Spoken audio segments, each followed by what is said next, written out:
The goal with today's lesson is to get students to see how power shifted in ancient Greece from a system where you have aristocrats in charge to a system where the people are making their own decisions. We are going to get into how that democracy puts power in the hands of the people. We've been talking a lot about how different governments affect people in Greece, and we've been talking about what unites the Greek people, which is the sheet that you did yesterday. Broke it into 4 categories. One had to do with the Olympics, one had to do with religion, colonies, and cultural practice, customs, stories of Homer. I want you to take a moment with your group and review any categories you didn't have yesterday on your sheet. And another thing I wrote for Homer was historians and history started remembering in 800 BCE. What I chose for the Olympics is Olympics players made sacrifices and thanks to the gods after obtaining victory. Temporary truces were set because of the festival so that the competitors could make it to the end. One of our essential questions for this unit is, how are decisions made by a democratic system, and how do citizens participate in that democratic system? So we're going to talk about how Athens makes a democracy. Greece is not one united place. There are over 1,000 different city-states or polises in Greece, and each polis is independent. So there's not one government that governs all of Greece. Instead, we see a bunch of independent polises, which means they have their own government, they have their own military. Yes, there are some customs that keep them united, like we talked about in the sheet, but there are some things that separate them too. We're gonna look at 2 city-states. Our focus is gonna be on Athens and Sparta and looking at what is similar and what is different between the 2.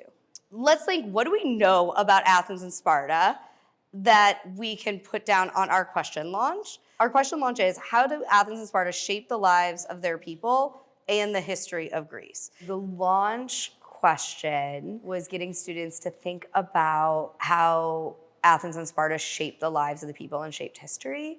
Getting students first to say like what they know about ancient Greece was essential. So they were starting to say things that they understood about the religion, the culture, some of the values of the society. Students were able to then pick out elements that they felt like really shaped the lives of the people and that would shape their history. Religious practices that motivate them and the laws that would have been formed. So what are the governments doing? What cultural things are happening that are shaping the lives of the people and the history of Greece? Go ahead, Ellie.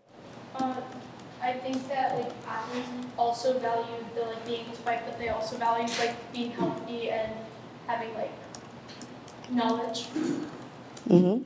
Do you think that the Spartan women maybe had more rights and compared to Athens? All right. Let's switch gears a little bit. Let's look at your chart. What are some cultural things that we know about them, Audrey? I know both, like all Greeks in general, really valued their gods. Their entire lives were kind of based around the gods they followed. Like, for example, if they needed advice on something, they would like make an offering to their god to get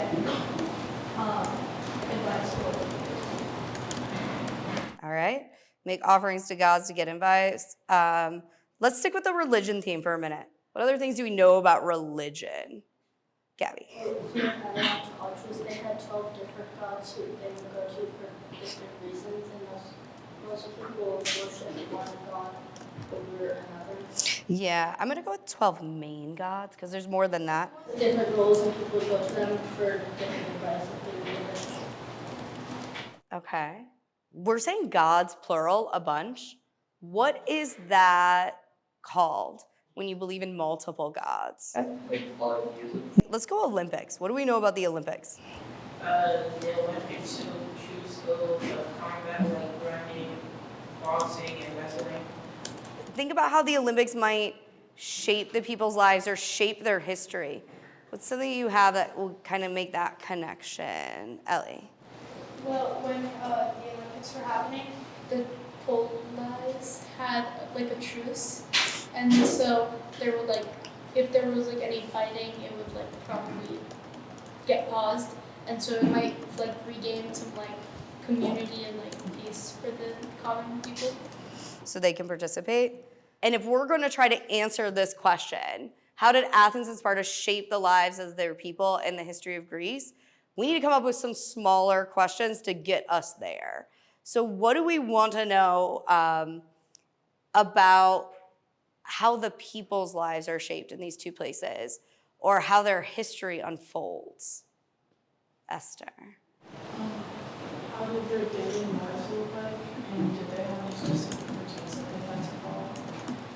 Okay, so what did the daily lives of the people look like? Did they have specific routines? Practices that they did every day to keep order, Routines and practices to keep order? and to train, like for example, Sparta, like because they're all trained to be warriors. Okay, so to keep order and maybe be successful? Jenna, what are you thinking? Maybe like with also that, like, did they have specific times like to pray to the gods in it? Okay, so you want to know more about like religious practices? Did they have specific times to pray to the gods? We are going to focus on any of these that relate to the government pieces, because we're going to look at how Athens becomes a democracy. We'll get some of that daily life information based on what the government looks like. The word democracy translates to people power. So we're going to look at people having a power for the first time.